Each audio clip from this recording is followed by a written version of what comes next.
existentes. Nem a eficácia deles depende da piedade ou intenção de quem os administra, mas da obra do Espírito e da palavra da instituição, a qual, juntamente com o preceito que autoriza o uso deles, contém uma promessa de benefício aos que dignamente o recebem. Apenas 2 sacramentos ordenados por Cristo, nosso Senhor, no Evangelho, o batismo e a ceia do Senhor, um dos quais pode ser administrado, se não por um ministro da palavra, legalmente ordenado. O sacramento do Antigo Testamento, quanto às coisas espirituais por eles significadas e representadas, eram em substância os mesmos que o Novo Testamento. O batismo é um sacramento do Novo Testamento instituído por Jesus Cristo, não só para solenemente admitir na igreja visível a pessoa batizada, mas também para servir de sinal e selo do pacto da graça, de sua união com Cristo, da regeneração, da remissão dos pecados e também da consagração a Deus, por meio de Jesus Cristo, a fim de andar em novidade de vida. Este sacramento, segundo a ordenação do próprio Cristo, há de continuar em sua igreja até o final do mundo. O elemento exterior usado neste sacramento é a água com a qual o ministro do Evangelho, legalmente ordenado, deve batizar o candidato em nome do Pai e do Filho e do Espírito Santo. Não é necessário investir na água, mas o batismo é justamente administrado por visão ou aspersão. Não só os que confessam a sua fé em Cristo que obediência a Ele, mas os filhos de pais crentes, embora são crentes, ou seja, devem ser batizados. Posto que seja grande pecado desprezar ou negligenciar essa ordenança, contudo, a graça e a salvação não se acham tão inseparavelmente ligadas a ela, que sem ela uma pessoa não possa ser regenerada e salva, ou que todos os que são batizados são indubitavelmente regenerados. A eficácia do batismo não se limita ao momento em que é ele administrado. Contudo, pelo devido uso desta ordenança, a graça coletiva é não somente oferecida, mas realmente manifestada e conferida pelo Espírito Santo àqueles a quem ele pertence, adultos ou crianças, segundo o conselho da própria vontade de Deus, em seu tempo determinado. O sacramento do batismo deve ser administrado uma só vez a uma mesma pessoa. Muito bem. Vamos tentar entender alguns conceitos aqui que... Primeiro dos sacramentos, né? Por que os pais na Assembleia do Westminster eles destacaram alguns conceitos aqui. Os sacramentos eles são sinais e selo do pacto, tanto para confirmar nosso interesse, como para fazer diferença entre a igreja e o mundo, né? E nos obrigar ao serviço de Cristo. Então, o sacramento ele é uma representação de uma verdade, mas essa verdade, ela, em primeiro lugar, ela tem esse elemento de separar a igreja visível do mundo. Não quer dizer que todo mundo que participa dos sacramentos é salvo, mas há uma separação entre a igreja, ela vai batizar aquela pessoa que é adulto, professa a fé, ou filho dos pais que professam a fé. Ela não vai batizar o filho do pagão, né? Ela não vai, ela vai fazer uma separação. A Santa Ceia é para o povo da aliança.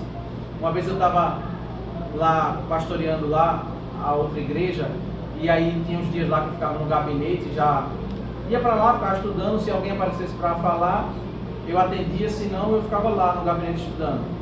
Aí chegou uma vez um casal, né, de pessoas que não eram crentes e queria, não era um sacramento, mas ele queria que eu celebrasse o casamento, né, deles, porque eles queriam casar e queriam casar na igreja e queriam que o pastor lá desse a bênção para eles. Eu falei, eu não tenho condição de fazer isso, porque eu sou eu sou pastor da igreja, das ovelhas, né? A pessoa, ela vive uma vida sem querer ter aliança com Deus e na hora do casamento ela quer a bênção do Senhor, né? Então, assim, se você não professa a fé, se você não tem a fé, vai para o cartório, casa no cartório, né?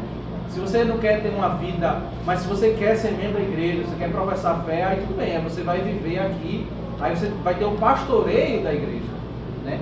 Então existe uma separação entre as pessoas que vivem fora da igreja e as pessoas que vivem na igreja. Então os sacramentos eles servem para isso, não que o casamento seja um sacramento, mas só esse conceito de separação. Nos sacramentos eles nos obrigam a servir a Cristo, quando nós somos é uma hora de uma convocação, chamado solene. Um adulto, quando ele professa a fé, é batizado, professa a fé, ele é chamado a essa responsabilidade. O pai é chamado a responsabilidade quando vai batizar o filho. Nós somos chamados a responsabilidades, né, quando nós participamos da ceia do Senhor. Nós somos refletindo sobre isso. E aí havia, pós-reforma protestante, um debate. Uma das coisas que não houve conciliação entre Calvino, Lutero e Zwinglio, né, os três reformadores, eles chegaram até a se encontrar, foi sobre o tema dos sacramentos, especialmente o tema da ceia do Senhor, né, porque Zwinglio, ele entendia, que é a ideia definida hoje pela Igreja Batista, que a ceia do Senhor e o batismo eles são representações, né, eles são um memorial. É uma palavra muito mencionada pelos batistas, né? Eles são um memorial daquilo que Cristo fez. Já Lutero, ele não deixou aquele conceito católico, que era o conceito de que o pão se transforma em corpo de Cristo, o vinho se transforma em sangue de Cristo. Então, a literalidade daquilo ali, né? E o conceito calvinista era um conceito intermediário, que é um memorial, mas é algo mais do que um memorial. Não é o corpo, o pão se transformando em corpo de Cristo, mas aqui na hora da celebração da Santa Ceia e também na hora do batismo, nós acreditamos na presença do Senhor, a presença espiritual na hora da Santa Ceia, e nós acreditamos que os atos eles não são meramente simbólicos, né? Existe a operação do Senhor. Você vê no tópico 2 diz assim: há uma relação entre uma relação espiritual em cada sacramento, uma relação espiritual ou união sacramental entre o sinal e a coisa. Você não pode considerar que as coisas são desconectadas, são apenas uma representação. Quando você vai ler 1 Coríntios 11, o que é que a Bíblia diz que acontecia em Corinto quando as pessoas participavam da ceia do Senhor indevidamente? O que acontecia lá em 1 Coríntios 11? Morriam. Alguns morriam, alguns ficavam doentes. Aí assim, qual é a recomendação que Paulo, uma das recomendações que Paulo dá em 1 Coríntios 11 para aquele povo lá?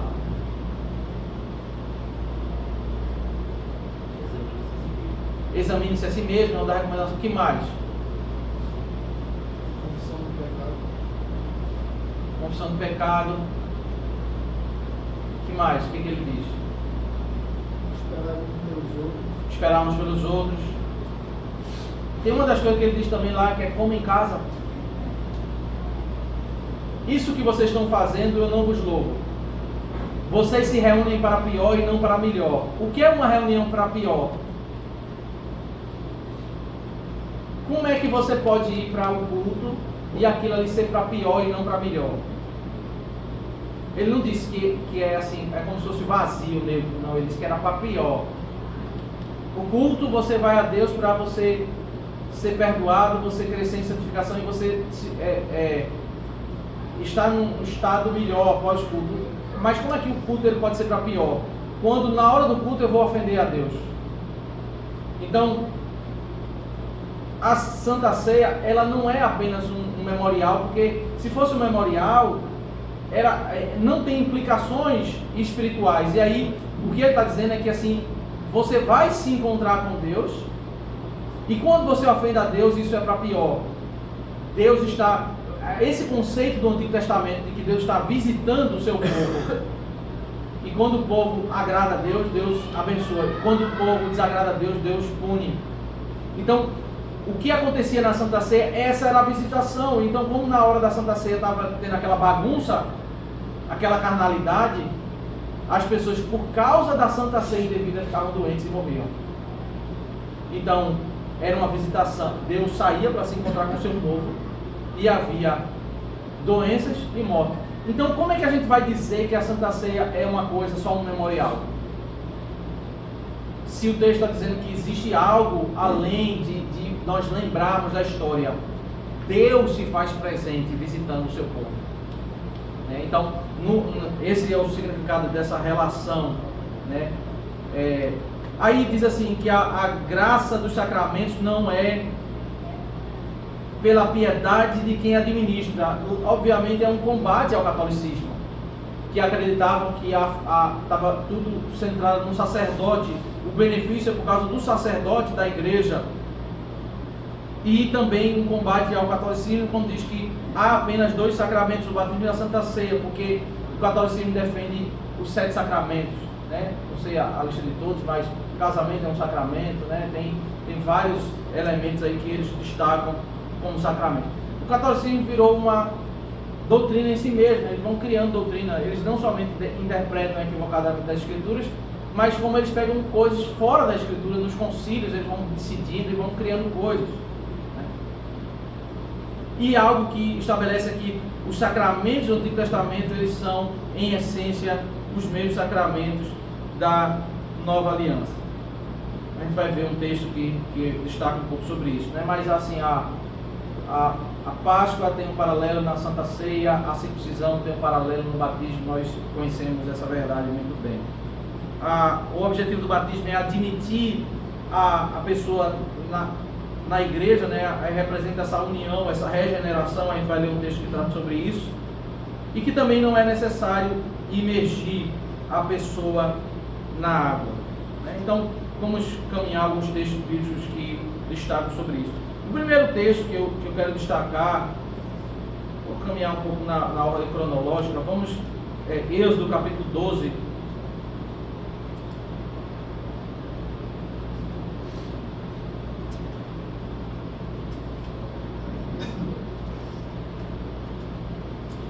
Algumas pessoas dizem o seguinte, aqui o Novo Testamento diz assim: arrependei-vos e creiam para que sejam batizados, né?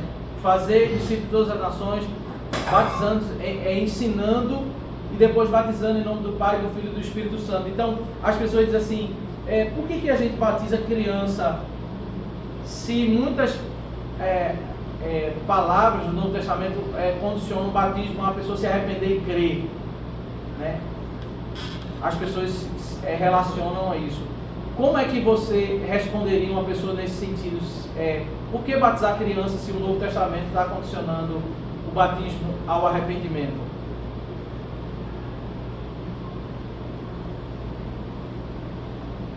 A questão do próprio contexto. Todo texto que aparece com essa condição, ele tem uma referência clara aos adultos e não à criança. Mas a gente vê em outros lugares da Bíblia uma referência ao batismo dos filhos, né? Atos da Isso, perfeito. Então, toda vez que o texto do Novo Testamento está fazendo isso, é porque ele está focando nos adultos. Por isso, aos adultos se requer arrependimento para que eles sejam batizados. Mas a gente faz uma relação circuncisão e batismo. Como é essa relação da circuncisão no Antigo Testamento? A criança, ela é circuncidada ao 8º dia. E o adulto? Em que momento ele é circuncidado? O adulto ímpio.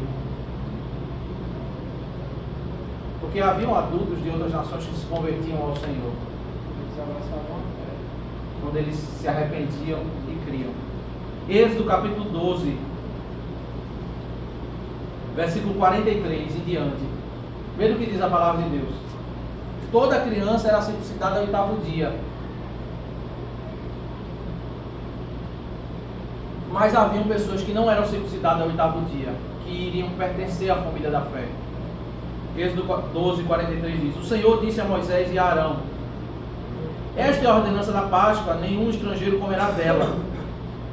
Então, um estrangeiro, aquele que não pertence à família do povo de Deus, ele não pode participar da Páscoa, porque ele não pertence ao povo de Deus.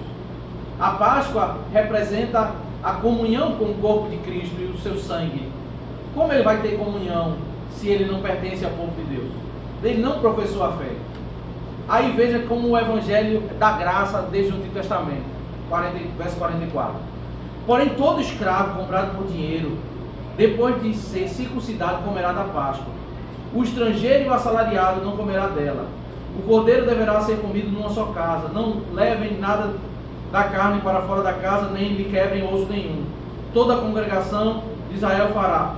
Porém, se algum estrangeiro se hospedar com você e quiser celebrar a Páscoa do Senhor, que primeiro sejam circuncidadas todas as pessoas do sexo masculino, depois poderá observar a Páscoa e será como natural da terra, mas nenhum incircunciso comerá dela. A mesma lei será aplicada ao natural da terra e ao estrangeiro que estiver com vocês. Então, esse texto deixa claro que havia a oportunidade para uma pessoa ser alcançada pela graça dentro da estrutura do Antigo Testamento. Se ela tem interesse de professar a fé e professar a fé, participar da Páscoa, então ela vai fazer o ato que é o ato de iniciação no meio da igreja visível, que é a circuncisão. Ela vai agora, como adulta, vai participar da circuncisão. Se ela tem filhos crianças, eles vão ser circuncidados, mas o que ele está fazendo com aquilo ali é a minha família agora tem aliança com o povo de Deus. E agora eu posso, como o natural, o estrangeiro como natural, ele será agora tido como judeu. Uma pessoa, um estrangeiro que ele fazia esse ritual e entrava, ele era chamado agora de judeu. Ele era chamado agora de, mesmo ele não sendo da descendência de Judá, ele professou a fé, ele agora é da família da aliança. Então nós temos no Antigo Testamento, na circuncisão, no Antigo Testamento a circuncisão ela é aplicada em dois contextos. Quando é uma criança e quando é um adulto. Quando é filho de pais crentes, ele é circuncidado quando criança. Mas quando ele vem de fora da família da aliança e ele professa a fé quando adulto, ele é circuncidado. E o batismo? Ele também é aplicado em dois contextos. Então, a equiparação entre batismo e circuncisão, ela é total. Quando a Bíblia fala que tem que se arrepender para professar a fé, ela já disse isso para a circuncisão em Êxodo 12.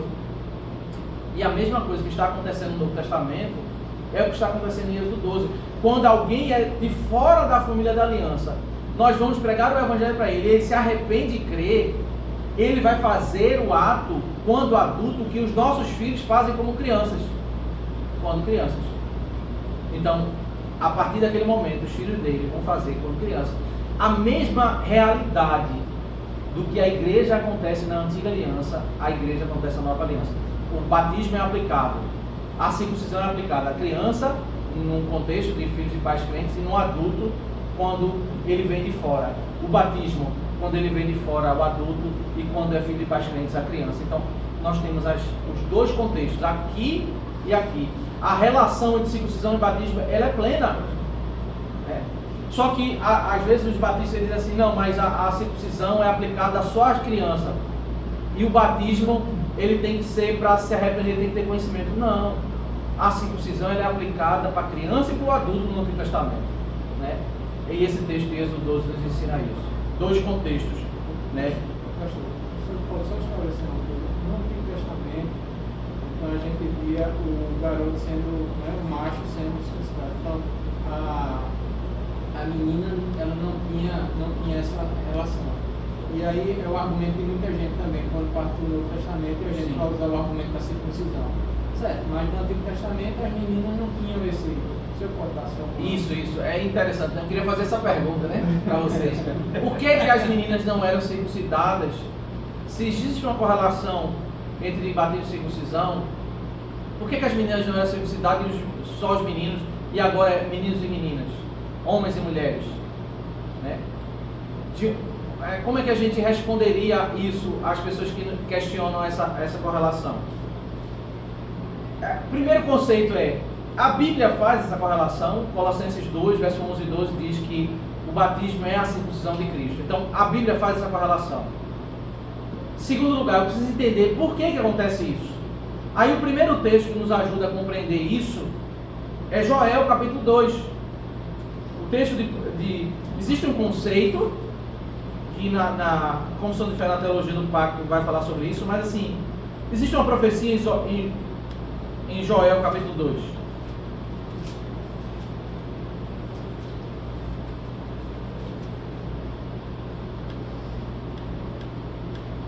Que é a profecia citada por Pedro. Pedro diz que isso aqui lá em Atos 2 ele fala sobre isso, e ele fala que essa profecia está se cumprindo na nova aliança. Joel 2, 28 ao 32. E acontecerá que depois disso que derramarei o meu espírito sobre toda a humanidade. Os filhos e as filhas de vocês profetizarão, os velhos sonharão, os seus jovens terão visões, e até sobre os servos e servas derramarei o meu espírito naqueles dias. Mostrarei prodígios no céu e na terra, sangue, fogo, colunas de fumaça. O sol se transformará em trevas, a lua em sangue, até que venha o grande e terrível dia do Senhor. E acontecerá que todo aquele que invocar o nome do Senhor será salvo, porque no Monte Sião e Jerusalém estarão os que foram salvos, como o Senhor prometeu, e entre os sobreviventes aquele que o Senhor chamar. Esse texto, ele fala sobre uma realidade da nova aliança. Pedro aplica esse texto à nova aliança. Tem outros textos de Jeremias que fala sobre Ezequiel 36 ao 38, esses 3 capítulos. Jeremias também, capítulo 31, fala assim: naqueles dias eles saberão que eu sou o Senhor. Esses textos e esse texto de Joel, ele está falando sobre o quê? Quando você lê esse texto de Joel, o que é que você imagina que é o propósito da profecia? É sobre o quê? Quando ele diz que haverá alguma coisa que vai acontecer, qual é o sentido da profecia?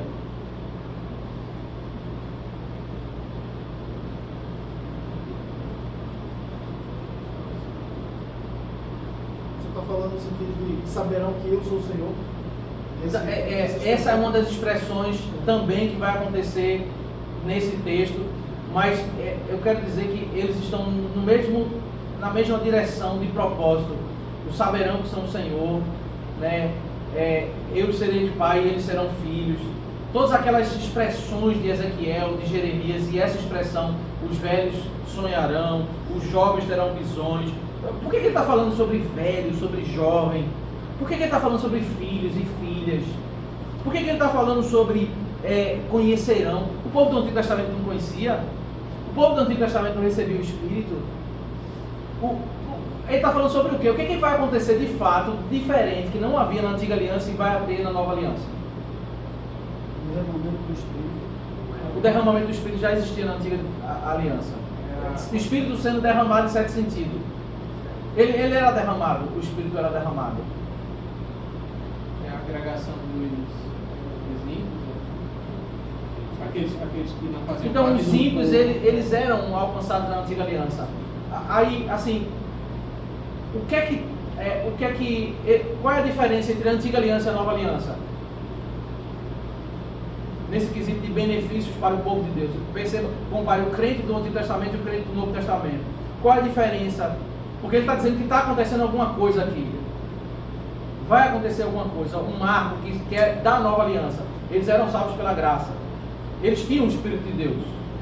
Né? Na teologia reformada a gente defende isso claramente, né? Diferente de algumas igrejas que dizem que o Espírito não habitava nos crentes do Antigo Testamento. Na teologia reformada dizendo que não é possível alguém ser crente sem ter o Espírito de Deus. Primeiro, para ser crente, você tem que ser regenerado. O Espírito de Deus habita em você e é regenerado. Então essa a gente entende que é uma interpretação equivocada daquele salmo que diz assim: não retires de mim o teu Espírito. Sabe aquela expressão que tem nos salmos? As pessoas interpretam que no Antigo Testamento o Espírito entrava e saía. Na teologia reformada nós não entendemos isso. Mas o que é que acontece de diferente no Antigo Testamento e no Novo Testamento? Uma mudança de conhecimento. Tá. Essa é a primeira palavra-chave é abundância, não é intensidade. Não é do não ter para ter, é do ter e ter mais abundante, revestidos com poder, derramados com poder. O que tem aqui é mais abundante, mas aqui tem. Aí tem outra palavra-chave que é especialmente para responder essa questão das mulheres. Tem uma abundância e tem mais o quê? Qual é a diferença da antiga aliança para a nova aliança? A salvação é pela graça. Aqui é a salvação pela graça. Aqui eles têm conhecimento do Senhor, mas aqui é um conhecimento mais abundante. Aqui eles têm a operação do Espírito, mas a operação aqui é mais abundante. Então, esse é um conceito, abundância.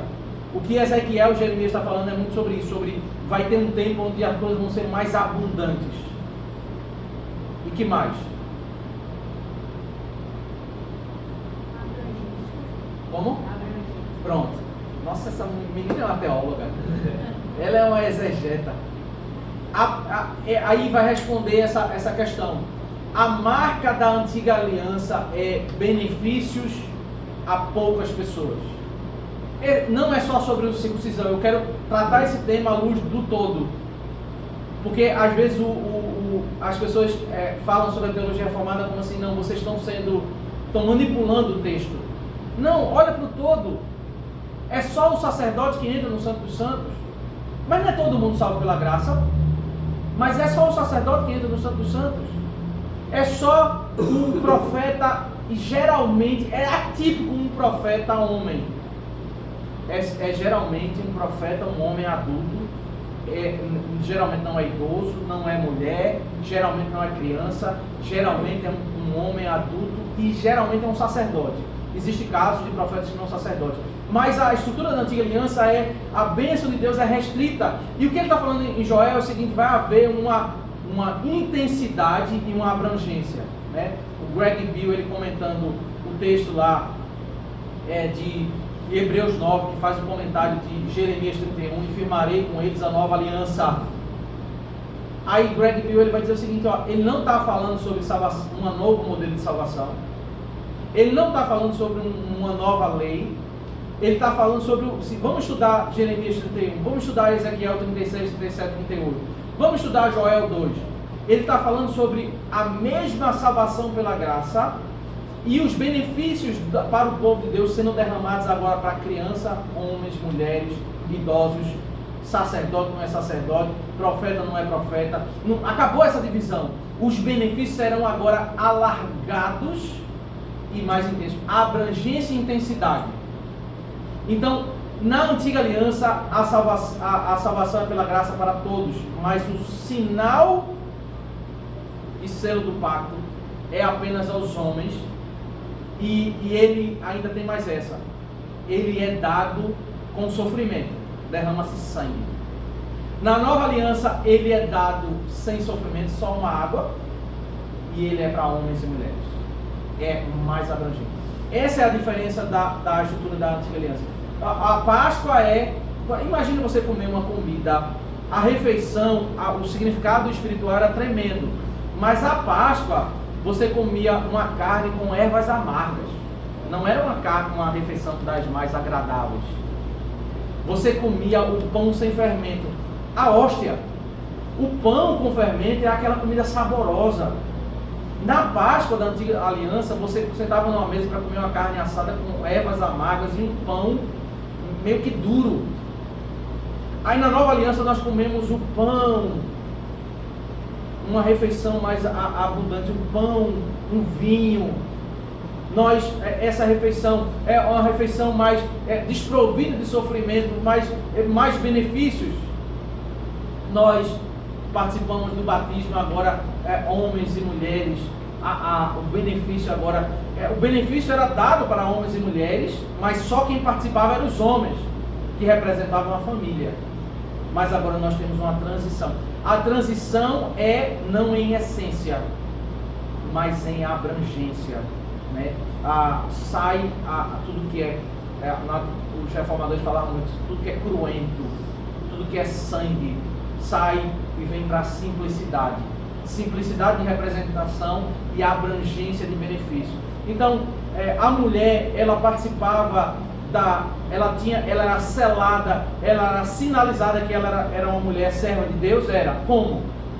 Porque o seu pai era circuncidado, porque o seu marido era circuncidado, então ela tinha uma representação visível de que ela fazia parte da família da aliança, mas a representação era por meio disso aí. Agora o benefício não tem mais um pastor, ele não tem que ser daquela tribo.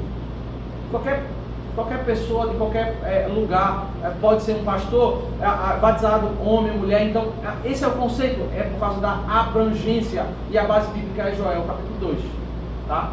Em essência o mesmo sinal e selo do pacto, mas em abrangência. A diferença é sobre abrangência e intensidade. A nova aliança é nesse sentido, e é sobre isso que Ezequiel 36, é sobre isso que Joel está falando. Joel está falando sobre uma transição de alianças. Uma transição de alianças.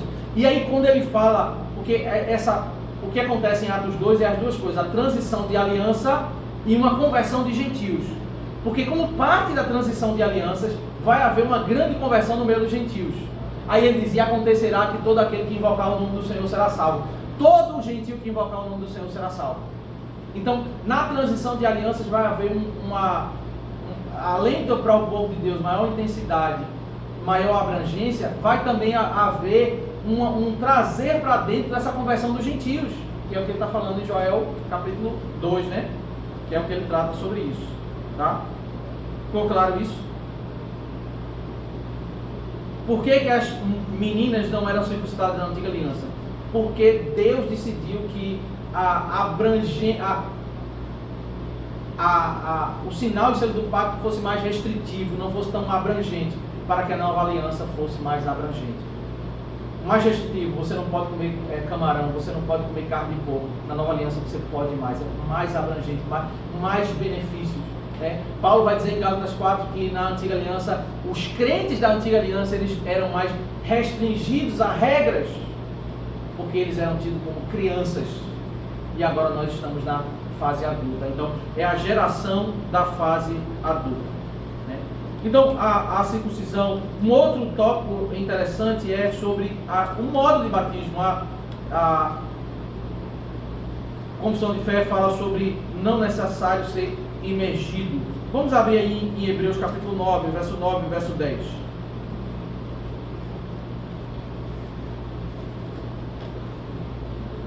Alguém pode ler Hebreus 9, verso 9 e 10?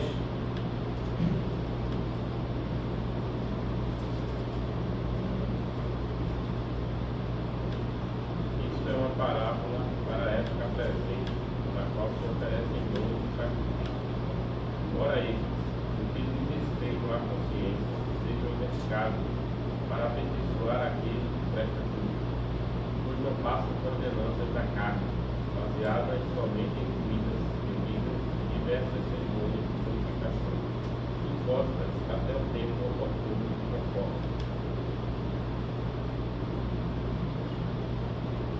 A palavra grega que está aí no versículo 10, ela fala sobre, não é traduzido por isso, mas é a mesma palavra que faz referência a batismos, né?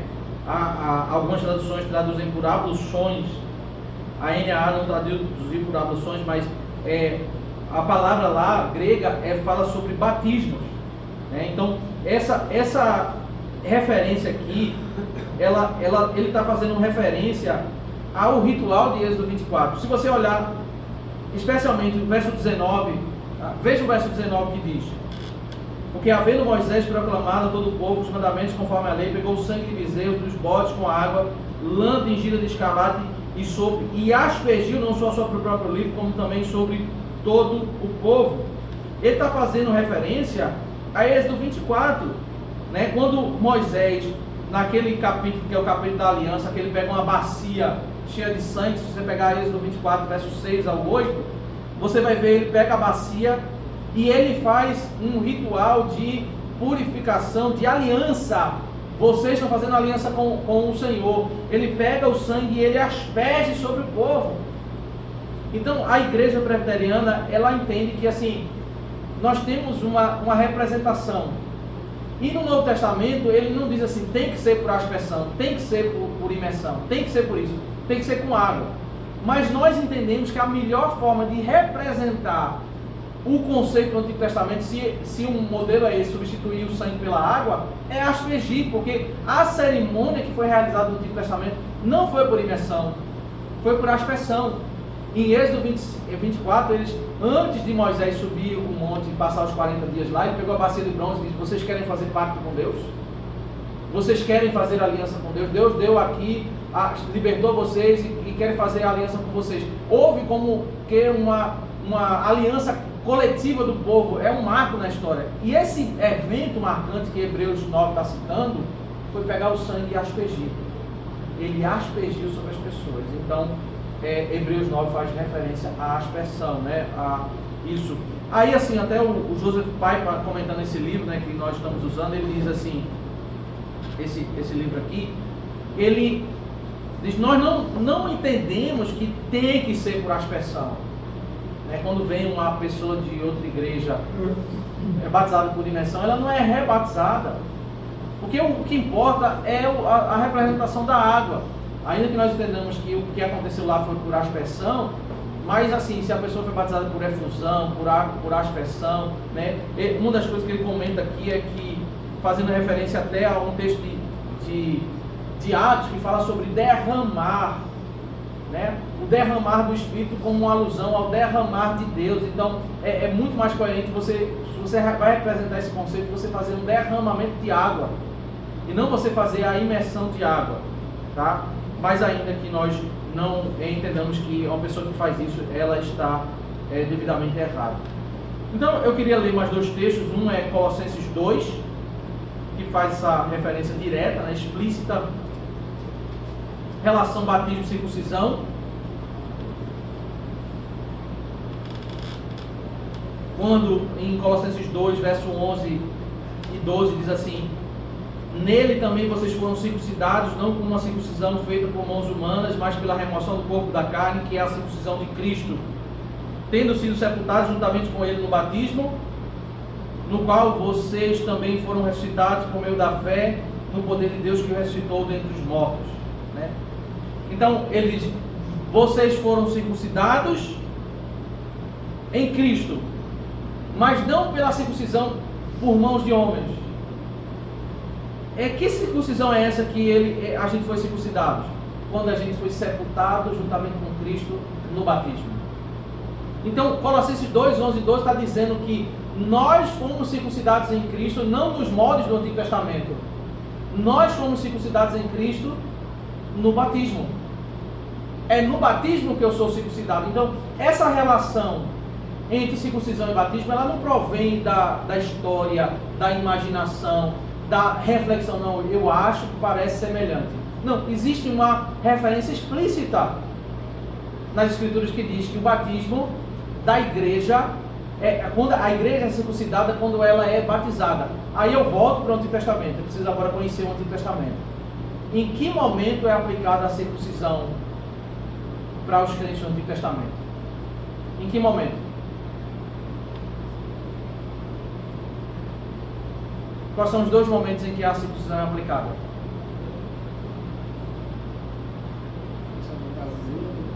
Quando criança, para filhos de pais crentes. E qual é o segundo momento? Para os adultos que abraçam a fé que vem de fora da família da aliança. Então, em que momento o batismo é aplicado na nova aliança? Para as crianças, filhos de pais crentes, e para os adultos que vêm de fora da família da aliança, que professam a fé quando adultos, né? Quando ele professa a fé quando adulto, ele não foi batizado quando criança. Então, a relação entre batismo e circuncisão, ela está estabelecida. Colossenses 2 estabelece isso. Então, quando a gente está lendo o texto que diz: pregue o Evangelho, e todo aquele que crê, se arrepender e crer, seja batizado, ele está falando sobre adulto. A gente tem uma dificuldade de querer aplicar: poxa, como é que eu vou batizar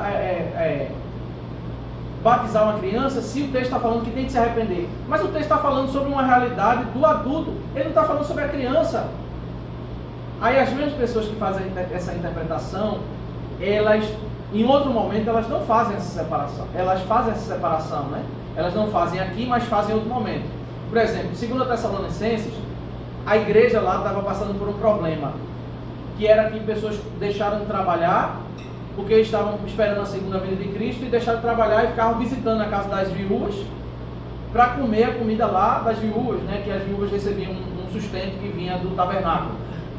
Aí eles iam lá e iam comer a comida das mulheres. Aí Paulo dá uma exortação dizendo o seguinte: quem não quiser trabalhar, não coma. Quem não quiser trabalhar, não coma. Eu posso aplicar essa verdade para as crianças ou somente para os adultos? Imagine se eu aplicar essa verdade literalmente para um menino de 2 anos. Não trabalhou, não comeu. Dá para aplicar isso aí?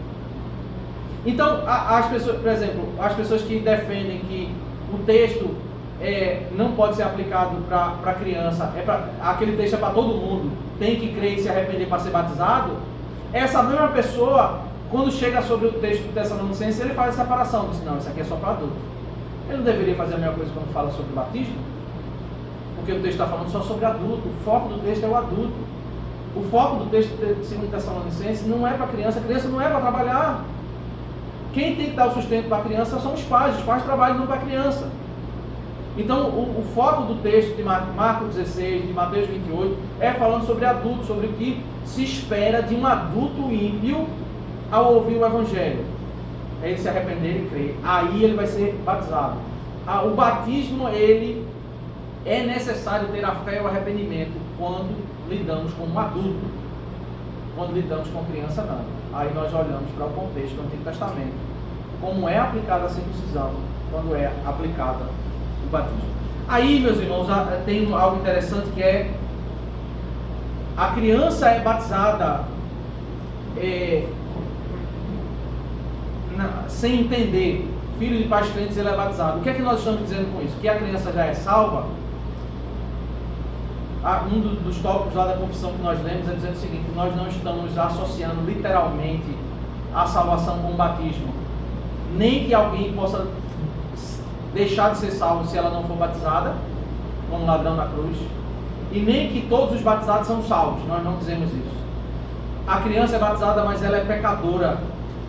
Diferente daqueles que batizam adultos, que dizem que a criança é inocente até a idade da razão, nós dizemos que a criança é pecadora, e um recém-nascido, ele é pecador e culpado e precisa de Cristo. Sem Cristo, ele está perdido. Nós oramos, e na idade que ele pode compreender, nós ensinamos, mas nós temos que orar pela redenção dos nossos filhos, porque eles são pecadores, são culpados, para que eles sejam regenerados e sejam redimidos, senão eles estão perdidos. As crianças são batizadas, mas elas fazem parte da igreja visível, com alguns benefícios, não com todos os benefícios.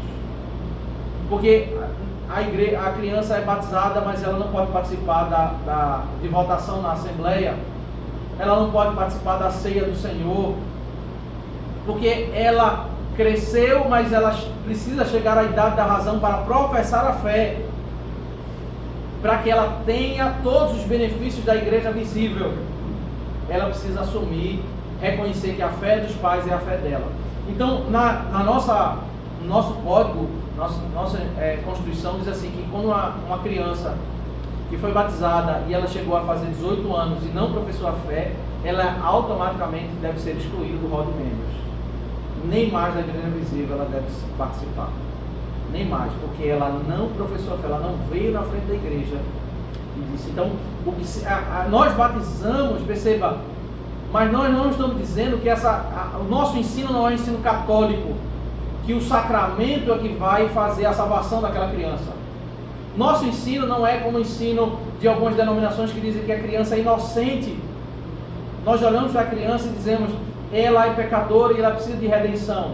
E nós começamos a cuidar dela, a orar por ela, até que ela possa compreender. Nós começamos a ensinar, até o momento em que ela chega à idade de professar a fé.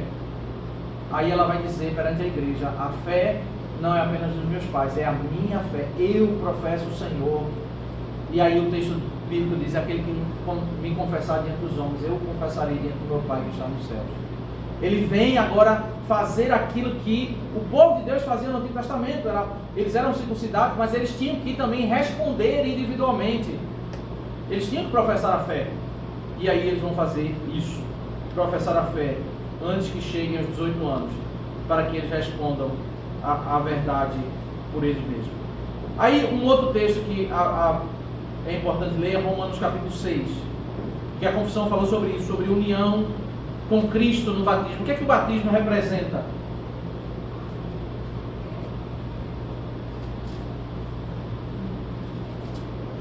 Romanos 6,